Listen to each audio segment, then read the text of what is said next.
안녕하세요. 반갑습니다. 부산 반여동에서 역수론 운영하고 있는 나비도 꽂혔다 운명술사 진수아입니다. 오늘은요, 제가 여러분들께 배신자의 사주에 대해서 한번 말씀을 드려보도록 하겠습니다. 요 근래 보면 참 왜 저렇게 사나 싶은 두 인물이 제 눈에 들어오더라고요. 한 사람은 더 기버스라는 연예기획사 대표 안성일이라는 사람이고, 또 한 사람은 조계종 승려로서 명상을 이렇게 지도를 하다가 자신의 그런 행위가 뽀록이 나가지고 다시 일반인으로 환속을 한 도연이라는 스님. 지금은 자기 자신을 법사라고 스스로 그렇게 칭하고 있더라고요. 이 두 사람들이 제 눈에 들어오던데, 참 저렇게 부끄러운 사안들이 뽀록이 나면 세상 살아가면서 얼굴 들고 못 살 텐데 싶습니다. 그런데 그런 사람들은 여전히 존재를 하고 있고, 앞으로도 항상 우리와 함께 이 세상에 속해서 살아가는 구성원들이죠. 사실 완전히 그런 사람들이 없어질 수는 없습니다. 자, 이게 왜 그런가 한번 말씀을 드려보자면, 제가 지금까지 살아오면서 주위의 인간 구성원들을 크게 한번 봤어요. 거시적으로. 그렇게 보니까 부류가 한 3부류 정도가 있더라고요. 제 관점에는 그렇습니다. 이게 8대2의 법칙이 적용이 되는데요. 이게 너무 잘 맞는 것 같아요. 8대2의 법칙이. 뭐 우주의 진리 같아요. 제가 보면. 자, 왜 그러냐면, 악한 사람이 20%가 있어. 이 사람은 그냥 악이야. 언제든지 그 악마만 들어와 주면은 악의 화신이 될 수 있는 존재들이죠. 다른 사람들의 고통이나 아픔에는 전혀 공감을 하지 못하고, 그 이상으로 다른 사람들을 괴롭히고, 다른 사람들을 핍박하고, 다른 사람들을 힘들게 하면서 스스로 삶의 의미와 쾌감을 느끼는 자들 20% 정도 됩니다. 이게 불교의 연기법에 의해서 그 반대되는 사람, 극히 선한 사람들이 또 한 20% 정도 있어요. 제가 볼 때 이 20%는 그냥 지상에 태어난 천사들입니다. 항상 남을 위하고 보시하고 베풀고, 그리고 때로는 살신성인의 모습까지 이렇게 보여주시는 지극히 착한 사람들입니다. 남들한테 해코지 전혀 하실 수가 없는 천성을 그렇게 타고나신 분들이에요. 그리고 60%가 남아있는데 이게 일반인들이죠. 그래서 경우에 따라서 또는 운의 변화에 따라서 어떨 때는 선한 쪽에 설 수도 있고, 어떨 때는 악한 쪽에 설 수도 있는 그런 사람들이 한 60% 됩니다. 그래서 교육이라는 것은 이 60%의 사람들이 가능한 악한 쪽으로 기울지 않도록 심성을 만들어가는 게 교육의 진짜 목표가 아닐까, 저는 그렇게 생각을 해요. 그 부수적인 목적으로서 뭐 지식을 쌓고 기능을 쌓고 하는 게 교육의 바른 모습이다, 저는 그렇게 생각을 합니다. 그래서 이 정말 착한 쪽에 있는 20%의 분들은 사실 내가 착하니까 세상 사람들도 착한 쪽으로 좋은 기운을 주면 교화가 가능할 거야 라고 생각하고 사시다가, 소위 말해서 의리 지키다가 배신당하시는 분들이 수두룩하시죠. 그래서 이 20%의 착하신 분들은 나머지 80%의 먹잇감입니다. 어떻게 보면 그 처지에 스스로 놓이신 거예요. 착하기 때문에 그렇습니다. 그래서 정말 착하신 분들, 심성 고우신 분들께 제가 하나 충고를 드리자면, 착한 심성으로 사시는 것은 좋으나 다른 사람들이 나를 평가할 때는 좀 까칠하게 보이는 그런 면모가 필요하지 않을까 싶어요. 너무 착하게만 보면 정말로 10,000% 언젠가는 내가 먹잇감의 처지에 놓이게 되니까, 그걸 방지하는 의미에서 심성은 정말 곱고 착하되 좀 까칠하게 보여라, 주위에. 이런 조언을 제가 드리고 싶습니다. 자, 이 안성일이라는 사람은 어트랙트라는 기획사에서 만들어낸 신생 아이돌 여성 4인조 그룹 피프티 멤버들이 인기를 좀 얻게 되자 자기 회사 쪽으로 빼오려는 작업을 치게 되죠. 아주 이 배신 극강한 배신자의 모습 그 자체의 행동들을 보였고, 그리고 이제 드러난 게 학력 위조도 드러났고요. 경력 위조도 드러났죠. 이제 이 사람은 세상에 발붙일 곳이 아마 없을 겁니다. 누가 이 사람하고 밥이라도 같이 한번 먹어줄 사람이 있을까 싶어요. 그리고 도연선이 조계종 스님들은 결혼을 해서도 안 되고 하면 안 되니까 출산도 하면 안 되겠죠. 이 사람은 조계종 승적을 가지고 있음에도 불구하고 이혼한 전처와의 사이에서 둘째를 가지게 되는데, 이건 조계종의 규율을 정면으로 위반한 것이 됩니다. 그것을 끝끝내 숨기면서 자기가 뭐 훌륭한 스님인 듯이 행세를 하고 다녔죠. 유튜버 활동도 하고 뭐 책도 한 3권 정도 써낸 것으로 보이고, 뭐 아침마당에도 출연해서 노래도 부르고, 정말 부끄러운 짓입니다.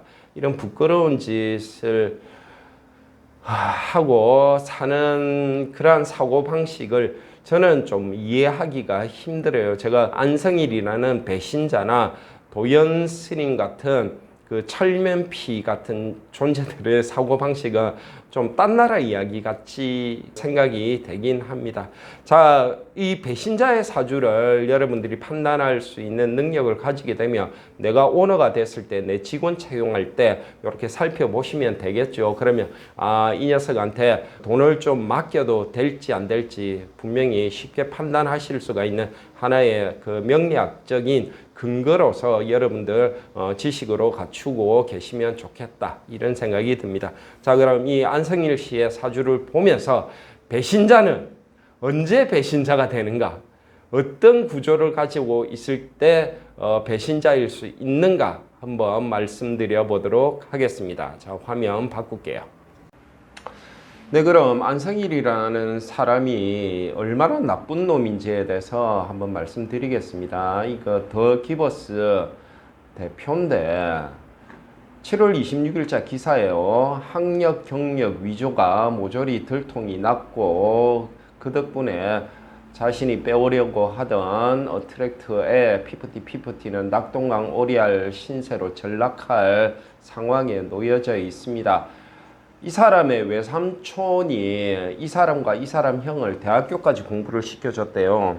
근데도 외삼촌도 얘들한테 통수를 맞았죠. 그래서 외삼촌도 이 안성일 대표를 두고 자신의 조카지만 사기꾼이라고 이야기를 하고 있습니다.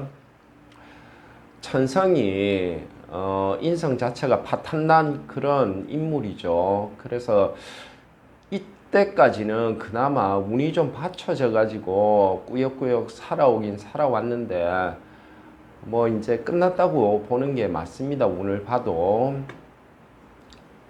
자, 그 전에 한 말씀 드릴게요. 지금 어떤 현상이 있느냐 하면, 안성일을 제가 생일을 알아내기 위해서 네이버에 검색을 해봤는데 찾을 수가 없어요. 네이버에서는 얘에 대한 인적 사항을. 야, 그래서 이 정도면 본인이 뭐 네이버 측에 신상에 대한 정보를 삭제해달라 또는 뜨지 못하도록 해달라 어떤 요청을 한 것이 아닌가, 그렇게 생각이 되어집니다.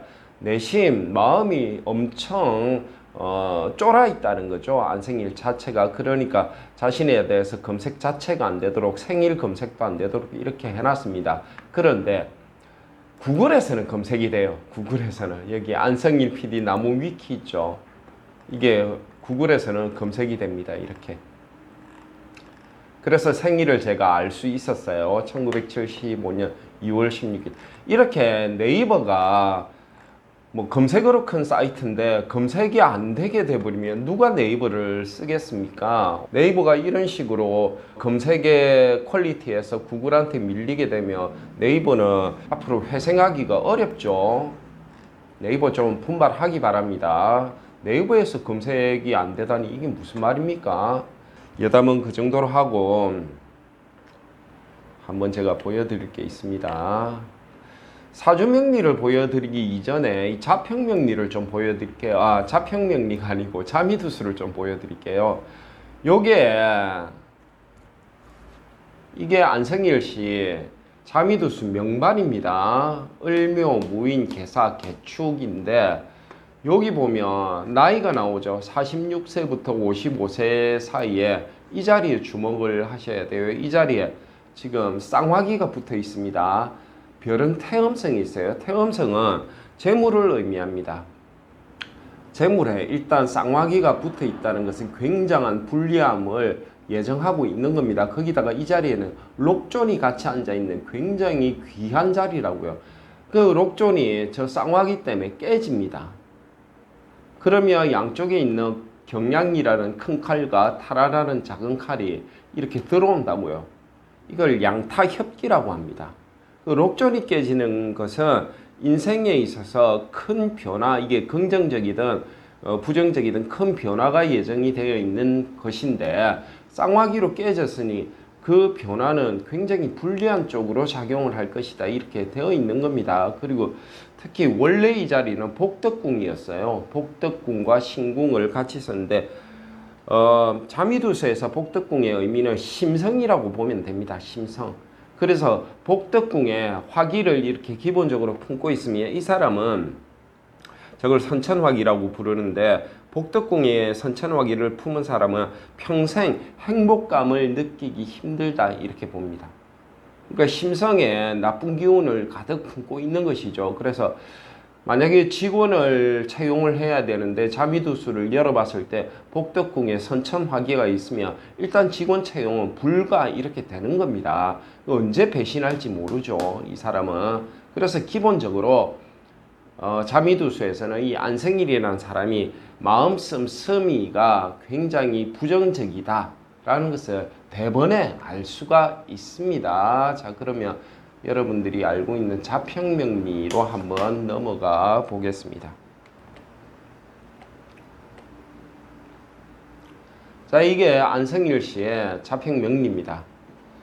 자, 또 누가 댓글로 소아 선생님은 어떻게 시를 개축시로 잡으셨어요? 물어보실 분이 있을 것 같아서 미리 말씀드립니다. 저는 12시즌을 다 돌립니다. 그래서 가장 가능성이 높은 시를 추론을 해내는 겁니다. 이걸 귀납적 추명이라고 합니다. 그래서 저는 안성일 씨의 시를 개축시로 잡았습니다. 생년은 75년 2월 16일 생입니다. 그래서 을묘, 무인, 개사, 개축 이렇게 잡혀집니다. 특징을 한번 보지요. 월령을 얻은 을목식신이 격이 됩니다. 식신격이죠. 그런데 옆에 있는 이 무토정관도 인에 뿌리를 내려가지고 힘이 있습니다. 그래서 식신용관격 이렇게 되는 거죠. 그러면 식신용관격이 되려면 식신용관격이 좋은 길격으로서 성격을 하려면 조건이 하나 있죠. 일간이 개수가 신왕하든지 신강해야 됩니다. 나에게 에너지를 주는 세력들이 주위에 있든지 안 그러면 뿌리라도 강하게 내리고 있어야 되는데 이 개수 일간 자체가 제가 축시로 잡아서 그나마 여기 뿌리를 하나 얻은 거죠. 다른 걸로 잡아서 뿌리를 없애버릴 수도 있습니다만 일단 귀납적 추명에 의한 거니까 축시로 잡았습니다. 그런데 축중 개수는 매우 그 힘이 약하다고요. 흙 속에 있는 물 속에서 그것도 크게 흐르는 지하수가 아니고 쩔쩔쩔쩔 흐르는 아주 미약한 지하수인데 여기다가 뭐 뿌리를 내렸다 이렇게 보는 거니까 이 개수는 힘이 없습니다. 그래서 이 개수는 한평생 살면서 식신용관격을 제대로 쓸 수가 없다 이렇게 되는 겁니다. 사주의 구성은. 그러면 정관은 바른 길성이고 식신도 바른 사길성 중에 하나의 인자인데 저렇게 식신과 정관을 쓰려고 하면 바르게 써야죠. 내 심성이 발라야 됩니다. 내 심성이 악한 기운을 바탕으로 해서 어떠한 일을 꾸민다든지 할 경우에 이 무기들을 제대로 쓸 수가 없다고요. 그 격에 본의에 맞게 사용을 해야 그 격이 제대로 된 힘을 발휘하는데 이렇게 되면 할 수가 없는 겁니다. 자, 그러면 운에서라도 나를 좀 강하게 해주는 운이 오면 그나마 나의 격들을 쓸 수가 있게 되겠죠.